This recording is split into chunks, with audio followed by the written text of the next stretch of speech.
Jadi ini pelajaran penting Bapak sekalian ya. Ini Nabi itu daripada menyerang, beliau lebih suka menarik hati. Inilah akhlak yang patut untuk kita tiru. Hadis berikutnya dari Amru bin Al-As. Qala, dia mengatakan, kana Rasulullah sallallahu alaihi wasallam yuqbilu biwajhihi wa hadithihi ala asyarril qaumi. Adalah Rasulullah sallallahu alaihi wasallam, beliau menghadap dengan wajah dan pembicaraannya kepada orang yang paling buruk pada satu kaum. Di antara akhlak Nabi SAW, ketika beliau berbicara dengan orang banyak, beliau akan berbicara khusus dengan pandangan tatapan mata ke arah orang yang paling tidak baik dari kaum tersebut. Yata'allafuhum bidzalik, tujuannya adalah Rasulullah SAW ingin melunakkan hati orang tersebut. Ini Bapak sekalian, kita biasanya kalau berbicara, misalnya saya ini menyampaikan ceramah, lihatnya ke orang yang saya senang aja misalnya. Kalau kita bicara dengan 5 orang, yang kita pandang itu hanya orang yang paling senang kita lihat. Kalau Rasulullah SAW tidak. Beliau kalau berbicara dengan orang banyak, itu yang beliau tuju, yang sering beliau pandang itu adalah orang yang paling buruk. Tujuannya apa? Untuk menjinakkan hati orang tersebut, untuk mengambil hati orang tersebut. Fakana yuqbilu biwajhihi wa hadithihi alayya, sehingga dan adalah beliau itu menghadap dengan wajahnya dan pembicaraannya kepada saya ketika saya waktu itu belum masuk dalam Islam, atau ketika saya waktu itu baru masuk dalam Islam. Jadi dalam majlis itu Amr bin As ini terus dipandang oleh Nabi SAW, hatta zanantu anni khairul qaumi, sehingga di waktu itu aku mengira akulah yang terbaik di antara kerumunan atau kelompok manusia yang hadir di waktu itu. Biasa kan kalau kita pandang itu seorang itu, berarti kan orang tersebut merasa, oh saya ini kayaknya ada lebih nih cahayanya ya.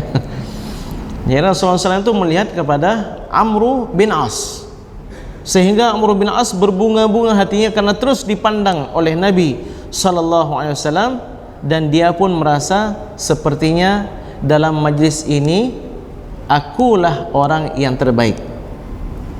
Faqultu, sehingga saya pun mendekat dengan Rasulullah SAW dan saya katakan, ya Rasulullah, ana khairun au Abu Bakar. Ya Rasulullah, saya ini lebih bagus ya daripada Abu Bakar. Sampai mengatakan demikian.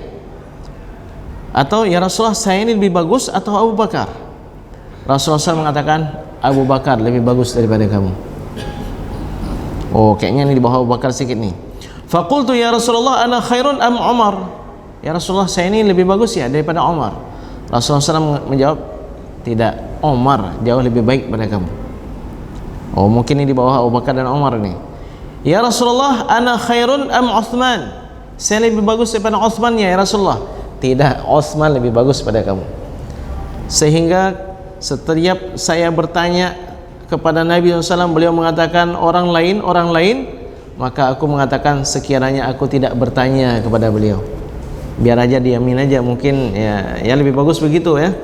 Ternyata yang dipandang oleh Rasulullah SAW bukan menunjukkan orang yang terbaik dalam majlis tersebut.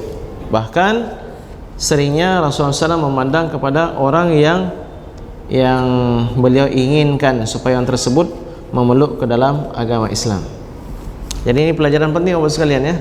Ini Nabi itu daripada menyerang, beliau lebih suka menarik hati.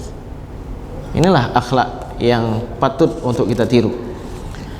Hadis berikutnya dari Anas bin Malik radhiyallahu anhu, dia mengatakan, saya berkhidmah kepada Nabi SAW selama 10 tahun. Ini saksi sejarah luar biasa. Anas bin Malik yang masih kecil di waktu itu didatangkan oleh ibunya, dibawa ke rumah Rasulullah SAW. Ya Rasulullah, ini anakku, aku hadiahkan untuk khidmah kepadamu. Berapa lama? 10 tahun. Apa dikatakan oleh Anas bin Malik? Selama 10 tahun itu tidak pernah beliau mengatakan mengatakan sama sekali.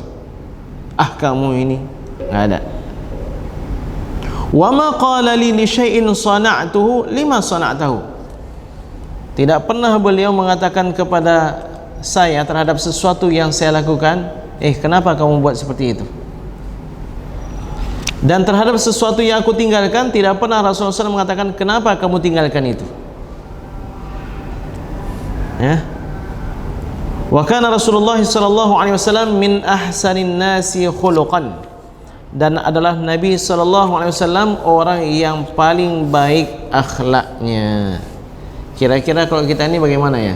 Orang yang bekerja sama kita, ketika melihat kita, kira-kira kalau kita tanya siapakah orang yang paling baik, jangan sampai dia mengatakan semua orang lebih baik daripada bapak.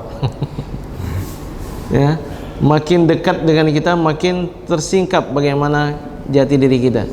Kalau Rasulullah SAW dikatakan oleh Ali bin Abi Thalib, tidak ada siapapun yang melihat Rasulullah SAW dari kejauhan, melainkan dia akan terkagum-kagum kepada Rasulullah SAW.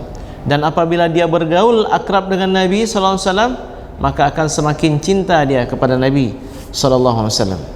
Anas bin Malik melanjutkan, wala masistu khazzan wala hariran qat, tidak pernah aku menyentuh kain yang lembut atau bahkan sutra atau sesuatu apapun yang lebih lembut daripada telapak tangan Rasulullah SAW. Biasa kita kan kalau tangan lembut itu apa?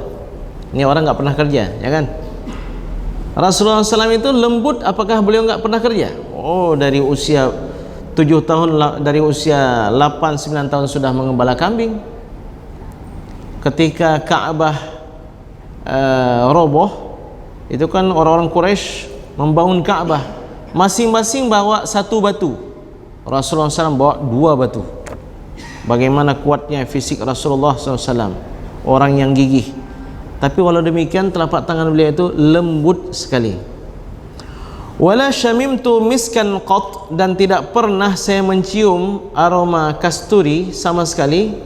Wala itran, ataupun minyak wangi apapun, kana atyab min araqin Nabi sallallahu alaihi wasallam, yang lebih wangi daripada keringatnya Nabi sallallahu alaihi. Mari kita ambil manfaat dari ilmu beliau. Bisa kita lihat video-video kajian beliau di Ustaz Awaluz Zikri Official. Subscribe, like, and share, komen. Manfaatkan ilmu ini, mudah-mudahan amal kita sesuai dengan tuntunan Rasulullah SAW.